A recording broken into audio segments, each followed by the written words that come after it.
Assalamualaikum warahmatullahi wabarakatuh. Perkenalkan, nama saya Neni Nur Aini. Di sini saya akan membahas materi pembelajaran untuk mata pelajaran prakarya dan kewirausahaan SMA Negeri 1 Bekasi pada kelas 12 semester 1. Materi yang akan kita bahas pada hari ini yaitu perencanaan usaha kerajinan untuk pasar lokal. Mengapa diperlukan perencanaan usaha kerajinan? Karena ketika kita ingin membuat sebuah usaha, kita diperlukan perencanaan terlebih dahulu agar usaha yang kita jalani, yang ingin kita lakukan itu bisa berjalan dengan baik dan lancar sesuai dengan keinginan dari sebuah usaha tersebut. Selanjutnya, pokok bahasan yang akan kita bahas pada hari ini terdiri dari 5 pokok bahasan. Yang pertama, pasar dan segmentasi pasar. Kedua, pasar sasaran. Ketiga, potensi pasar melalui 2 pendekatan. Keempat, sumber daya material, teknik, dan ide produk kerajinan. Dan yang terakhir, faktor pertimbangan dalam perencanaan produk. Pembahasan yang pertama yaitu pasar dan segmentasi pasar. Pada prinsipnya, pasar terjadi karena adanya permintaan dari pembeli dan penawaran dari seorang penjual. Berdasarkan luasannya, pasar dapat dibedakan menjadi pasar lokal, pasar global, dan pasar internasional.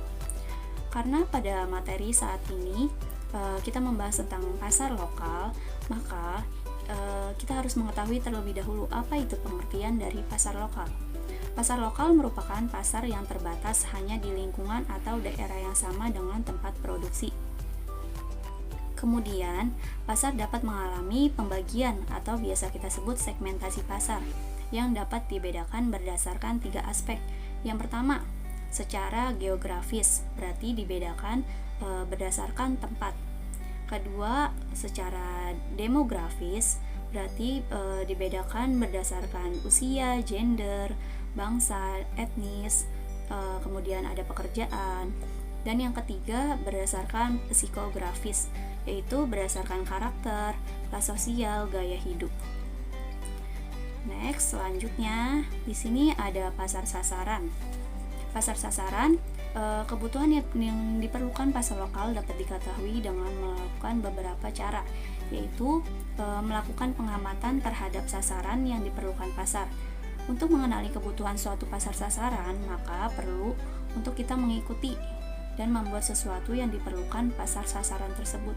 Jadi, ketika kita melakukan perencanaan, kita harus mengamati dulu kebutuhan apa di pasar sasaran kita, baru kita membuat produk yang dibutuhkan oleh pasar sasaran tersebut. Kemudian yang kedua, mengenali berbagai kebiasaan yang terjadi di daerah setempat. Berbagai peluang dapat diciptakan jika kita mampu mengetahui kebiasaan yang terjadi di masyarakat. Nah, setelah kita melakukan pengamatan, kita perlu mengenali dulu kebiasaan di daerah tempat yang ingin kita jadikan pasar sasaran. Karena kita perlu tahu nih kebiasaan apa yang dilakukan di lingkungan tersebut agar kita bisa membaca peluang-peluang yang dapat kita ciptakan, sehingga kita bisa mengetahui kebiasaan apa sih yang terjadi di masyarakat itu. Selanjutnya di sini ada potensi pasar. Potensi pasar dapat diketahui melalui 2 pendekatan, yaitu pendekatan permintaan dan pendekatan penawaran. Seperti yang sudah kita bahas sebelumnya, pendekatan permintaan itu berarti dari seorang pembelinya. Pendekatan permintaan adalah dengan mencari tahu kebutuhan dari pasar sasaran. Jadi, ketika kita melakukan perencanaan sebuah usaha, kita perlu mengetahui dan perlu mencari tahu terlebih dahulu kebutuhan dari pasar sasaran atau dari konsumen kita seperti apa, sehingga ketika kita ingin membuat sebuah produk yang kita hasilkan itu bisa laku di pasar sasaran, atau memang itu produk itu dibutuhkan oleh konsumen kita. Selanjutnya ada pendekatan penawaran. Pendekatan penawaran itu dari seorang penjualnya. Pendekatan penawaran mengandalkan pada kemampuan wirausahawan membuat produk inovatif. Jadi, ketika kita melakukan perencanaan usaha, kita perlu juga melakukan pendekatan penawaran agar si penjual ini bisa melakukan atau membuat produk yang inovatif, yang dibutuhkan oleh pasar sasaran, kemudian produk-produk itu memang bisa menarik para konsumen untuk membelinya. Jadi, dua pendekatan ini merupakan salah satu cara untuk menentukan dan menetapkan harga produk. Kemudian, kebutuhan pasar lokal dapat kita ketahui dengan melakukan pengamatan terhadap pasar sasaran. Misalnya, untuk mengenali kebutuhan pasar sasaran, kita bisa melihat nih, contohnya siswa yang ekskul bulu tangkis atau siswa yang ekskul olahraga. Kita dapat mengamati kebiasaan mereka. Siswa tersebut pada umumnya berangkat ke sekolah dengan membawa baju ganti, dengan perlengkapan olahraga, selain buku pelajaran dan perlengkapan sekolah. Maka produk yang dibutuhkan apa nih? Berarti kan tasnya, tas untuk membawa perlengkapan ekstrakurikulernya. Kemudian bentuk, ukuran, dan warna dari tas tersebut harus sesuai dengan selera mereka. Selain pengamatan, kita juga dapat mewawancarai pasar sasaran untuk mengetahui kebutuhan dan selera mereka. Pertanyaan yang dapat diajukan diantaranya, misalkan kita tanya nih sama siswanya, tas seperti apa yang mudah dan nyaman digunakan, kemudian tas seperti apa yang mereka sukai, kemudian warna dan motif apa yang disukai oleh mereka.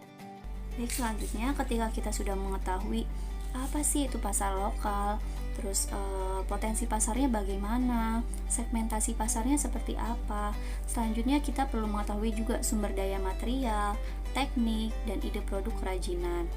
Wirausaha kerajinan pasar lokal dapat dimulai dengan melihat potensi bahan baku, potensi teknik, dan keterampilan yang ada di daerah tersebut. Bahan baku atau material yang akan digunakan untuk pembuatan produk kerajinan harus memiliki jumlah yang cukup agar produk yang dihasilkan mencapai standar dan kualitas yang sama.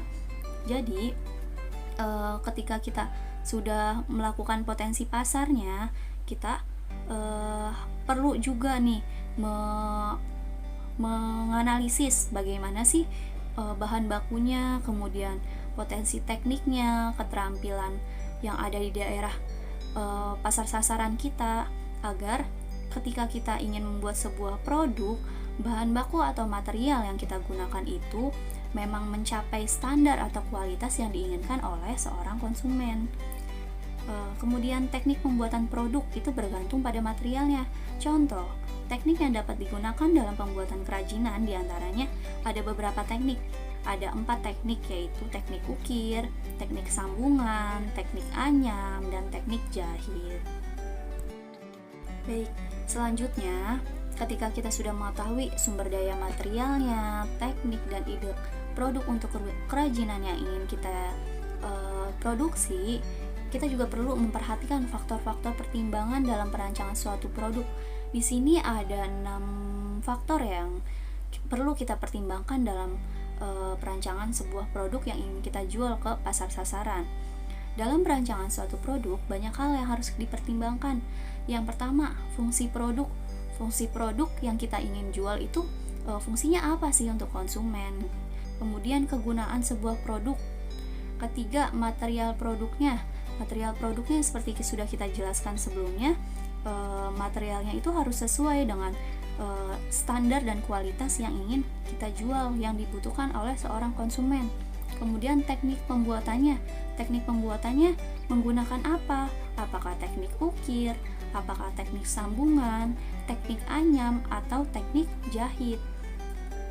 Kemudian ada nilai estetis, nilai keindahan yang diperlukan agar produk yang kita jual itu bisa menarik seorang pembeli untuk apa sih produk yang dijual sama si ini. Jadi kan mereka tertarik kan untuk membelinya karena menurut mereka produk ini bagus ya gitu. Dan yang terakhir, harga jual. Nah, harga juga sangat mempengaruhi dari produk yang ingin kita buat, karena kita juga perlu banyak pertimbangan. Jangan sampai ketika kita membuat suatu produk, kemudian kita tidak tahu nih harga jual yang cocok itu seperti apa. Nanti untuk perhitungan harga jual produk akan kita bahas pada materi ketiga ya, ketika kita sudah membuat produknya itu sendiri. Ketika kita membuat harga, otomatis ketika seorang penjual melakukan produksi pasti perlu keuntungan kan. Makanya kita sangat perlu melakukan perhitungan harga jual produk. Nah, oke, terima kasih. Cukup sekian materi tentang perencanaan usaha kerajinan untuk pasar lokal. Apabila ada yang ingin ditanyakan, bisa tulis di kolom chat di bawah ini. Untuk selanjutnya nanti akan kita bahas di next pertemuan. Dan di sini saya akan menampilkan beberapa portofolio atau lembar kerja dari siswa-siswi SMA Negeri 1 Bekasi kelas 12 dari MIPA 1 sampai dengan IPS 4 yang telah melakukan identifikasi kebutuhan pasar lokal yang telah mereka lakukan, baik itu di lingkungan masyarakat, di lingkungan tempat tinggal mereka, maupun di pasar sekitar rumah mereka. Untuk portofolionya atau lembar kerjanya ada di next video berikut ini.